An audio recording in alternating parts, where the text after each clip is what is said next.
Papa, c'est vrai qu'un vendredi 13, ça porte malheur? Victor éclata de rire. Bambi lui faisait face, mignonne, dans son t-shirt mauve, décoré d'une tête de Mickey goguenard. Il se précipita vers elle, la soulève le plus haut possible. Ses longs cheveux blonds et raides viennent lui caresser le nez. Hac! Qui t'a raconté ces bêtises? Hélène. Ah, celle-là, tu n'es pas obligé de la croire, pense par toi-même. La repose. Debout, devant la garde-robe, sa veste verte à franges roses à la main, Valérie sourit, mais Bambi insiste. Oui, mais pourquoi qu'Hélène pense-t-elle ça? Pourquoi Hélène pense-t-elle ça? Notre Seigneur Jésus-Christ a été crucifié un vendredi. Certains disent que c'était un vendredi 13. Et c'était un vendredi 13? Mais non, on n'en sait rien, le calendrier n'était pas le même que celui d'aujourd'hui. Valérie s'avance vers eux en enfilant sa veste. Vous avez fini avec vos leçons d'histoire, on sort. De toute façon, un vendredi 13, ça porte honneur. Elle tendit la main à Bambi, mais Victor fit jaillir son smartphone et l'accrocha à la perche à ses mains, avant de rejoindre sa famille, qui se tenait devant la porte rouge de leur appartement en le brandissant comme une arme. Encore un selfie? Oui, mais un selfie porte bonheur. Il pouvait être 20 heures. La nuit avait couvert les rues de Paris d'un voile ténébreux comme un linceul. Valérie, Victor et Bambi sortirent de leur immeuble à HLM. Ils attendaient d'acquérir une plus grande aisance financière avant de pouvoir acheter un pavillon en proche banlieue. Derrière eux, la porte Carmin se referma avec un bruit mat. Main dans la main, Bambi, toute joyeuse, en tête. On prend la voiture? Valérie, il fait beau, on peut marcher une demi-heure, non? Et ils s'enfoncèrent dans la nuit. Victor dirigeait une agence immobilière, de vente et location d'appartements lui rapportant suffisamment pour permettre à son épouse d'exercer le plus beau des métiers, mère au foyer. Un jour peut-être, elle se remettrait à la page. Car il l'avait connue en décembre 2001, à l'occasion d'une exposition que son producteur, Henri Parnin, avait organisée à la galerie Star West, dans le quartier de la Bastille. Tout de suite, le style Kieno, le nom de jeune fille de Valérie, lui avait plu. Il avait du Miro, du Chagall, voire du Dali, mais surtout du Kiet. Réduire son œuvre à de pâles imitations eût été déconcertant et insultant. Valérie créait du Kiet. Une toile attira plus particulièrement son attention. Une simple porte rouge où s'entr'ouvrait sur un ciel noir la porte rouge. C'est devant une coupe de champagne, croquant des fruits secs et salés, qu'ils avaient échangé leur première nuit, et leur alliance 5 mois plus tard, à l'église du Bon Enfant, devant le père Julien, un homme jeune, dynamique et sportif, qui était demeuré et leur confesseur et leur ami. Il apprit alors que les parents de Valérie étaient décédés le 11 septembre 2001 à bord de l'un des avions qui se jeta sur le World Trade Center. Ils effectuaient leur premier voyage aux États-Unis et souhaitaient réaliser un rêve, visiter les chutes du Niagara en souvenir du film du même nom qui réunissait Marilyn Monroe et Joseph Cotton et qu'ils avaient adoré. Bambi était né le 31 juillet 2008 et baptisé par le père Julien qui avait fermé les yeux sur l'originalité de ce prénom. Alors que lui-même était enfant, il avait pleuré à côté de ses parents lorsque la mère du petit sang était morte. Les deux cœurs Kieno assistaient chaque dimanche à la messe de 10 heures, mais nullement intégriste, n'avait jamais manifesté contre le mariage. Ils marchèrent à pas lents, Bambi entre eux, souriant. S'arrêtant, son père la souleva et la posa sur ses épaules, en chantonnant et esquissant un pas de danse. I'm singing in the rain, I'm singing in the rain. Ça veut dire quoi, papa? Je chante sous la pluie. Victor s'arrête de mais tu as raison. Il éclata de rire, imité par Valérie. Ils étaient arrivés devant le Milano, un restaurant italien qu'ils connaissaient bien. Quelques tables étaient disposées en terrasse, couvertes d'une nappe rouge à fleurs jaunes, des tournesols manière d'ongles.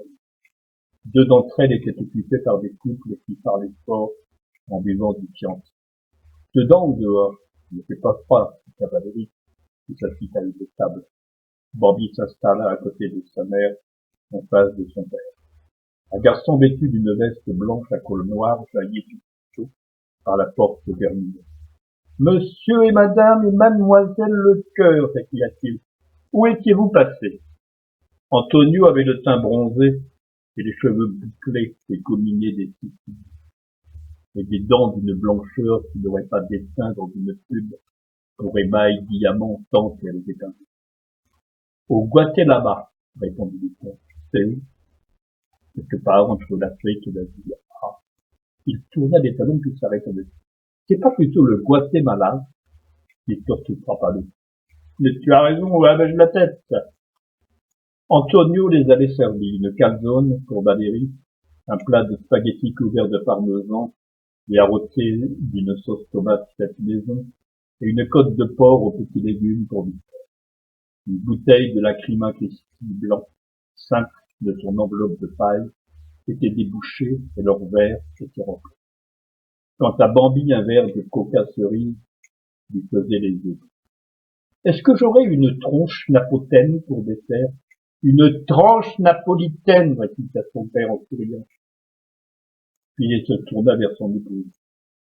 Valérie, ça va faire 8 ans exactement qu'on habite cette partie sur Paris. On a acheté une maison dans un endroit calme, dans la campagne de France, de Paris. C'est toi. Oh, toi, tu as quelque chose en tête. Tu me trompes? Non. Il posait la paume de sa main sur celle de sa femme. J'ai eu une occasion, une villa de 170 mètres carrés de plein pied, terrain de 800 mètres carrés, arrondi, très facile. J'aime bien la forêt, il n'y a pas des loups. Mais non, le plus proche voisin habite à 200 mètres. Et combien vaut cette merveille? 600 000 euros. Je peux l'avoir avec nos relations pour environ 550 000 euros. Valérie se mit à réfléchir. Calculant. L'idée ne lui déplaisait pas. Elle avait un besoin vital d'air pur. L'atmosphère de Paris commençait à se dégrader sérieusement malgré les gadgets d'une circulation alterne. C'est loin de Paris en boulet? Non, pas. Je pourrais toujours voir Hélène et Noémie. Écoute, Bambi, des copines qui t'ont pas de nouvelles, c'est ça la vie. Il se tournait vers son épouse. Alors, qu'en penses-tu? Tant. On a la possibilité d'emprunter sans problème, Hélène et ma vie. Là-bas, tu serais au calme, te remettre à la peinture. Son smartphone se mit à vibrer. Ce sont les actualités.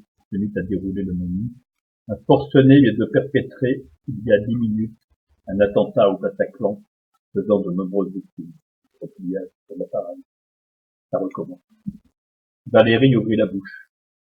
Tout se déroula ensuite comme un film, en accéléré, dans un ordre précis, net et cruel. Le véhicule s'arrêta dans un crissement de pneus. Une portière s'ouvre. Un objet lève le canon d'une arme, tire en musique. Un couple assis à une table s'effondre, projeté en arrière, entraînant dans leur chute la table des assiettes qui se brisent avec leur contenu. Bambi tombe, le visage dans son assiette, contact. Les cheveux blonds constellés de sang qui s'écoulent en jet rapide et interrogent les pattes comme une sauce tomate qui réalise. Non! Victor se lève et hurle. Non! Et Valérie demeure étrangement silencieuse, sa bouche toujours entrouverte.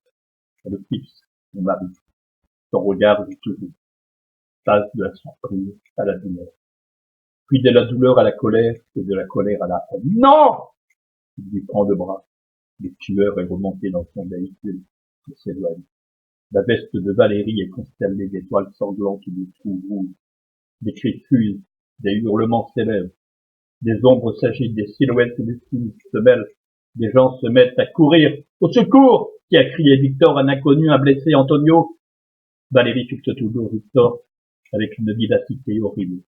On sent des mots ceux qu'elle avait prononcés avant d'être atteinte s'écoulent lentement de sa bouche comme ces perles canadiciens que j'avais de sa gorge. Vent, je. Puis son regard se couche, morne, mort. Sa tête bascule en avant, en versant la bouteille de la climax qui n'a jamais si bien porté son nom. Victor ne parvient pas à quitter la table. Il espère encore et crie au secours, mais il sait bien que ce mot espoir n'a désormais plus aucun sens. Voilà le livre que j'ai écrit, dont bien sûr je ne vous donne pas la fin, car j'essaie de vendre ce livre que vous trouverez aux éditions du net, sur Amazon, à la Fnac et dans d'autres sites. Je trouve que tout travail mérite un salaire. Au-delà du polar, ce roman de fiction parle du pardon. Doit-on pardonner un tel acte? Parle aussi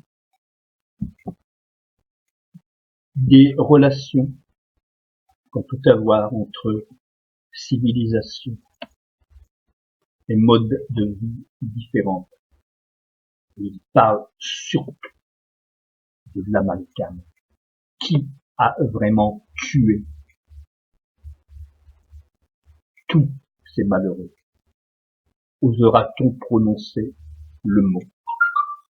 À vous de juger si vous nous demandez. Merci.